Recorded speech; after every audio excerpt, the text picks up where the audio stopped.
the Queen Mary podcast. This is a story about a princess. Not the kind of a story about princesses that we're used to. There's no fairy tale. This is a true story about Princess May of Teck. Although it begins with a murder and ends with a coronation, it's actually quite a simple story we can all relate to. Matriarch is about someone who's been overlooked by everyone her entire life, but herself. Mary's journey, or May as she was affectionately known, begins in the Victorian age and still resonates into the 21st century.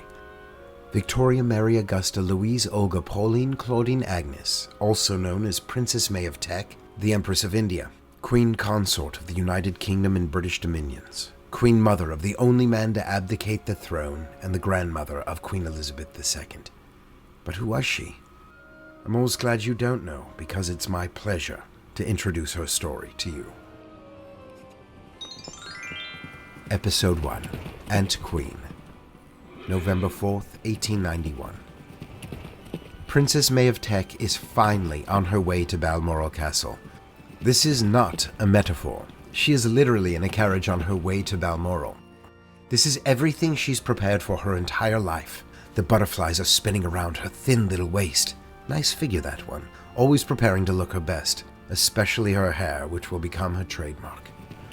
Mary is 24 years old, considered by many to be washed up, an old maid.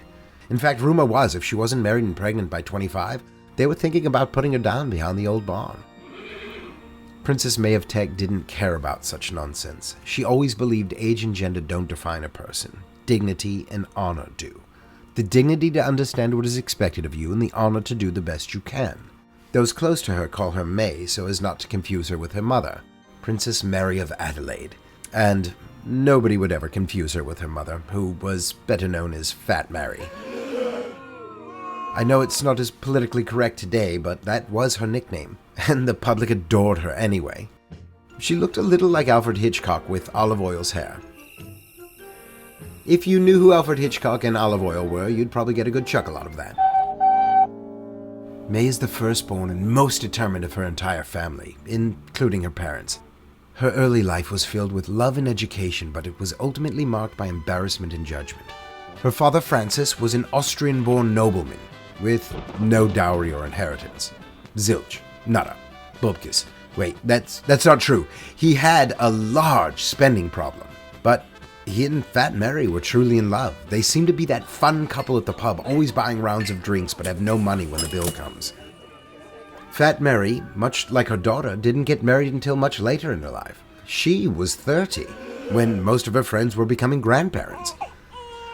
Mary was never in a hurry to get married either, as plenty of chaps enjoyed a heftier girl back in those days. She had several suitors, which I can only assume it was rumored that Napoleon III was looking to conquer old Mary. But she wouldn't leave Britain. She started to refer to herself as a jolly old maid until her cousin and notorious matchmaker Queen Victoria found her Frances of Teck. Spoiler alert, Queen Victoria's matchmaking might come back a little later over the course of the podcast. Frankie was a minor member of the royal family of Württemberg and the most handsome man at the Austrian court. So at least he had that going for him, which is nice. But for all his delicious looks, he was a shave away from losing everything he owned. You could say Fat Mary wasn't exactly playing hard to get. They met in March and married in June. Fat Mary and Francis had 4 children, 1 girl and 3 boys. May would say about her parents, "Everyone seemed to think it would do." And it did. Mary had a penchant for luxury and the finer things in life, and she imparted that onto May. Education, food, history, geometry, science, food, art, jewelry, wine, food, and most importantly, the line of the throne. Even though they had an annual salary and free housing, they were always broke. But they did seem happy. The biggest problem was they couldn't afford any of the luxurious things she loved so much but bought anyway. May was the oldest and essentially the primary caretaker for her younger brothers, mostly because her parents were always ducking and dodging their debts like bullfighters.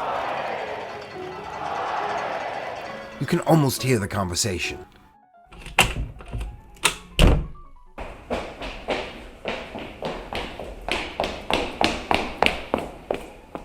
What's wrong, Schnurrbart? Winbudel, I went over the books, spoken with the royal accountants, consulted with the sorcerer in the dungeon, and it seems like we have already spent our royal inheritance money for the year. And it's barely March. I know. Do you think we could ask your mom for another loan? Mama says it's not called a loan if you don't intend on paying it back. We always intend on paying it back. Well, Fundgitchen, I think we have to have another conversation with the brute and tell them we have to leave England again. Listen, Mr. Flog, I think I have an idea. The kids are getting older. May's 15 now, and she can stop taking care of the other ones. Let's just do it. Let's splittin's a Britain. We got some friends and family in Florence. They have some of the best luxury hotels and restaurants in the world, and I think they take credit. But what if things get too hot there? Easy. We travel under our Austrian titles, Count and Countess von Hottenstein. We can use that to get around Bavaria and Austria. Things get too hot out there, we head back to London, where all will be forgiven. You know how much my cousin Victoria and I get on. But she wouldn't give me the title of Royal Highness. Oh, stop your whining and come over here and give me that stiff upper lip. But I want to be a Royal Highness. Look, mein Lieb, let's pack up and get out of here. That repo carriage may get here later today, and there's some stuff I want to keep. I'll tell the kids, you pack the caravan.